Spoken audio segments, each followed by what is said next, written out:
자, 오늘은 창세기 1장 한번 읽어볼게요. 준비됐죠? 네. 네. 제가 읽어줄게요.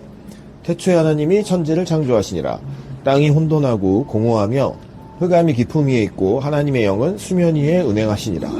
여기까지가 1, 2절인데 태초의 상태를 말하고 있는데 여기서 얘기하는 단어들을 지금 우리가 생각하고 있는 단어들하고 매치시키면 안 돼요. 창세기의 제일 중요한 것 중에 하나. 왜냐면 혼돈, 공허, 흑암 뭐 이런 단어들이 사실은 아직 만들어지기 전이거든.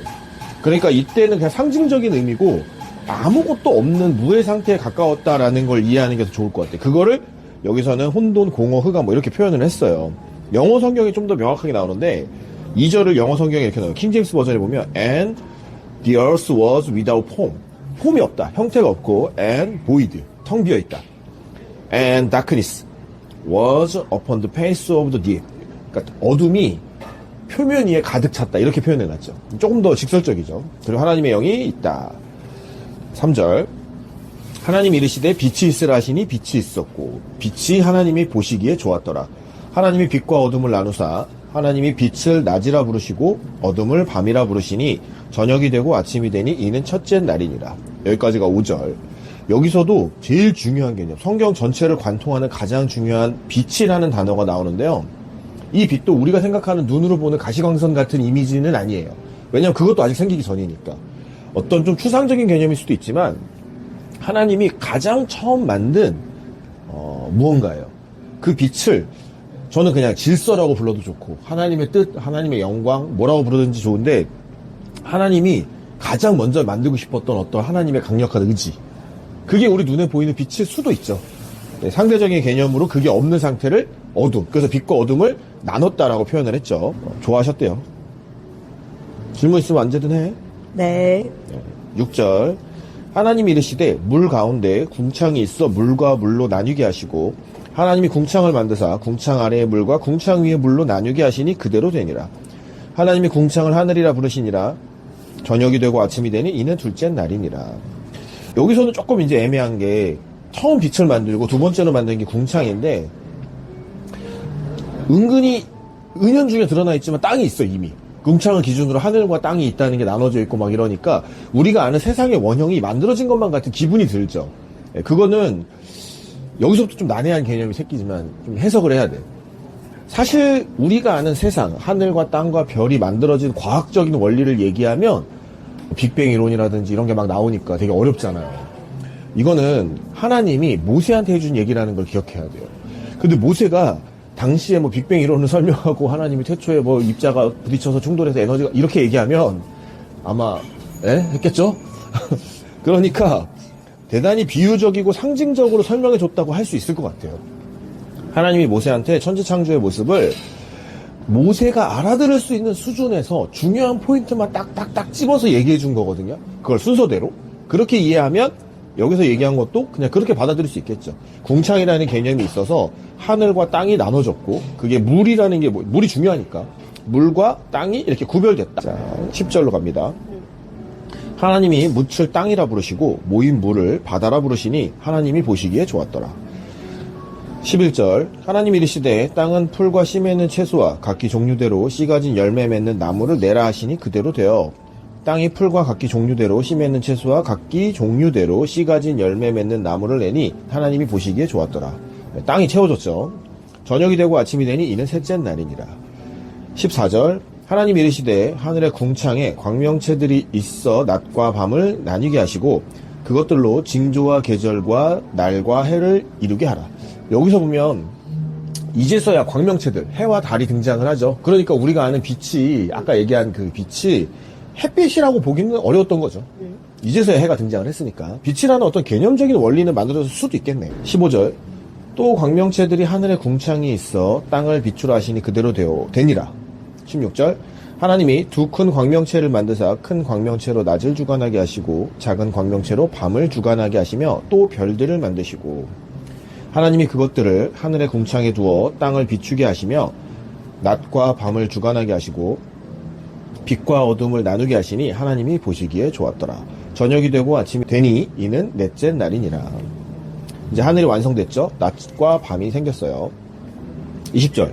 하나님이 이르시되 물들은 생물을 번성하게 하라. 물 속에 있는 생물이 등장을 했죠. 땅 위에 하늘의 궁창에는 새가 나르라 하시고 새가 만들어졌고 은근히 그 진화론적 순서랑 비슷해요. 물속에 있는 물고기 나오고 그 다음에 식물 나오고 물고기 나오고 새 나오고 그 다음에 포유류 나오고 비슷하죠. 하나님이 큰 바다 짐승들과 물에서 번성하여 움직이는 모든 생물을 그 종류대로 날개 있는 모든 새를 그 종류대로 창조하시니 하나님이 보시기에 좋았더라.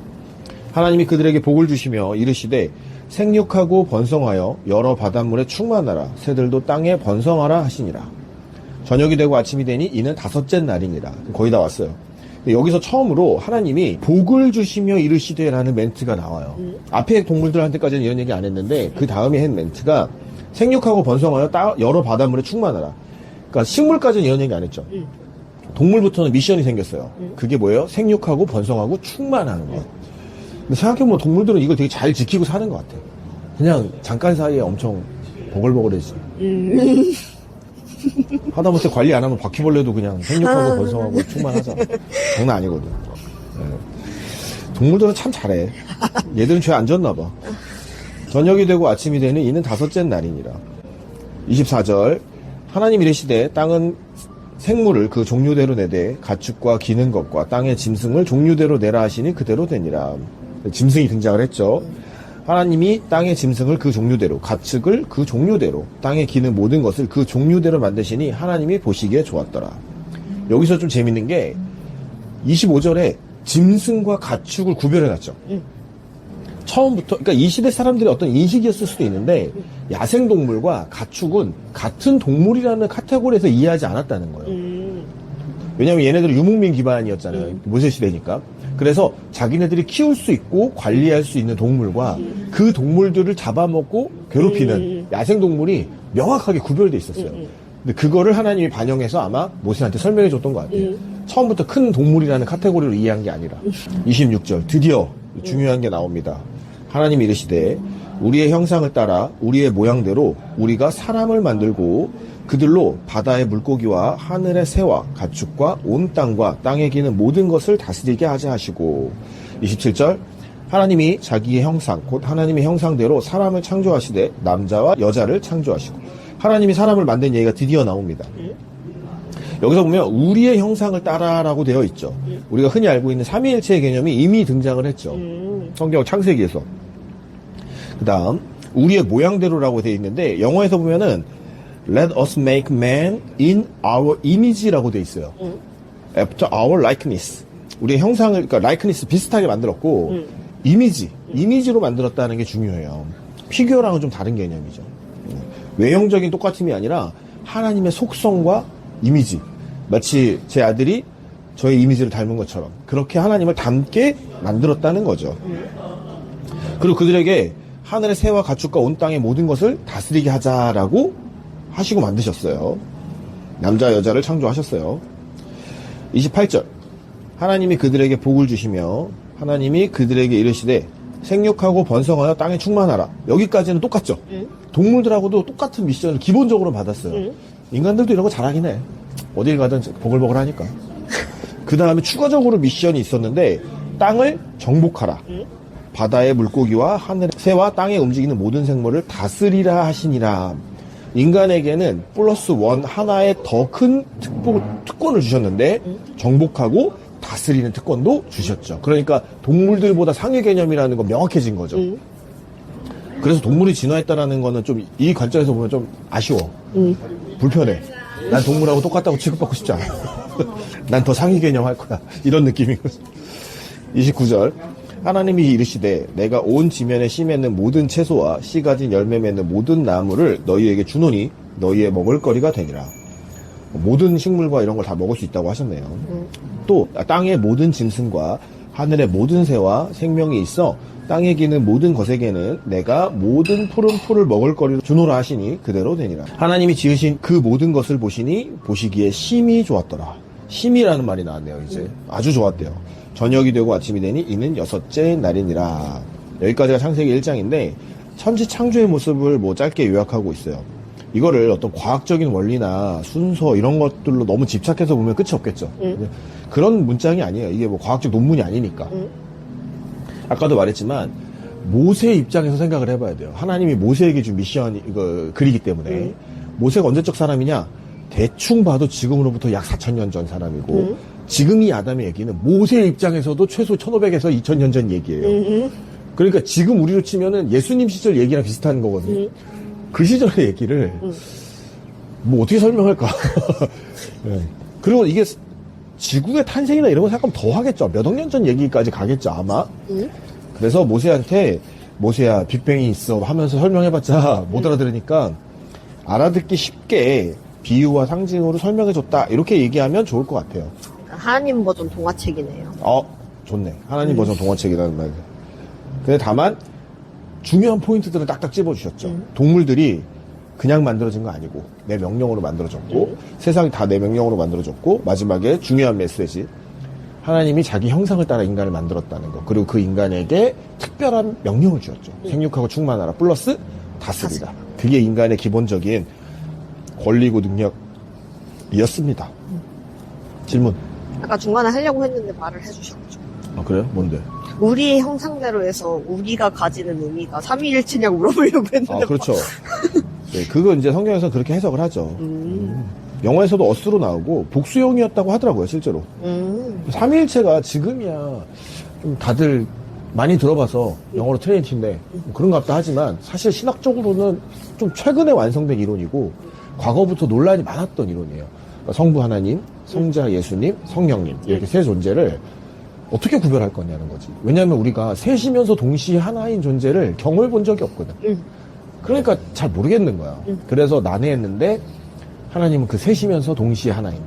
그러니까 뭐 제가 아버지이면서 회사의 사장이고 동시에 민한 선생님인 이런 뭐 역할이 구별돼 있다 이런 수준은 아니야. 그것도 이해하기에 도움이 될 수 있지만 사실 그것보다 더 명확하게 구별돼 있어. 완전히 다른 존재인 거지. 내가 아버지로서 존재하고 사장으로서 존재하고 선생님으로서 존재하는데 동시에 존재하는 거죠. 한 사람이 역할을 나눠 쓰는 게 아니라 셋이 동시에 존재한다.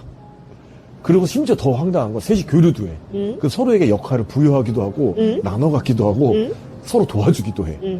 그런 개념에 가까워요. 좀 이해하기 힘드네요. 어색할 수 있죠. 지금 우리가 쉽게 접근하기 어려워요. 궁금한 게 있어요. 네. 처음에 태초에 하나님이 천지를 창조하시니라 한 다음에 하나님이 이르시되 빛이 있으라 하시니 빛이 있었고 이것부터 나오잖아요. 네. 근데 요한복음에 보면 예수님이 태초부터 같이 있었다 하잖아요. 맞아요. 그럼 이 빛이 예수님을 상징하는 오, 좋은 질문이야. 요한복음 잠깐 한번 볼까, 지금? 생각난 김에? 요한복음 1장에 보면은 그 얘기가 나오죠. 정확하게 집었어. 그 얘기 해줄 거 하다가 길어질 것 같아서 안 했는데, 얘기를 했으니까. 자, 요한복음 1장 1절 한번 볼게요. 태초에 말씀이 계시니라. 이 말씀이 하나님과 함께 계셨으니 이 말씀은 곧 하나님이시니라. 그가 태초에 하나님과 함께 계셨고 만물이 그로 말미암아 지은 바 되었으니 지은 것이 하나도 그가 없이는 된 것이 없느니라. 그 안에는 생명이 있었으니 이 생명은 사람들의 빛이라. 이렇게 나오죠. 요한복음 논리적으로 써져 있는데 태초에 말씀이 있었어요. 그 말씀이 하나님과 함께 있었다라고 표현했죠. 근데 그 말씀이 곧 뭐래요? 빛. 하나님. 하나님. 그가 태초에 하나님. 여기서 그는 말씀이죠, 아직. 만물이 그로 말미암아 지은 바 되었어요. 말씀이 지었죠. 그리고 그가 없이 된 거 없고 그 안에 생명이 있었고 말씀 안에 그 생명이 사람들의 뭐래요? 빛. 그러니까 말씀이 하나님과 같이 있었는데 동시에 하나님과 말씀은 같아요.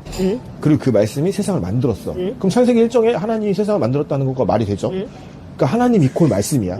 근데 그 말씀이 또 뭐래요? 빛이래요. 그리고 그 뒤에 보면은 9절 찬 빛 곧 세상에 와서 각 사람에게 비치는 빛이 있었나니 그가 세상에 계셨으면 세상은 그를 말미암아 지은 바 되었으니 세상이 그를 알지 못하니라. 예수님이 이 세상에 왔어요. 그 빛이 예수님이다라고 얘기해주고 있는 게 이 부분인데 이 삼위일체라는 개념이 사실 요한복음 1장 때문에 완성된 거나 마찬가지예요. 그 시작이 된 게. 말씀과 빛과 하나님과 뭐 생명이나 이런 단어들이 다 하나라고 표현하고 있고 그게 예수님이다. 최초에 하나님이 말씀으로 세상을 만들었어요. 근데 그 말씀은 곧 예수님이야. 그러니까 아까 얘기한 창세기 1장의 빛이 예수님이다라고 말해도 말은 되죠. 그렇군. 어렵죠. 네, 자세한 신학적인 얘기는 공부해. 또 질문. 어떤다. 네, 그럼 여기까지 할게요. 네.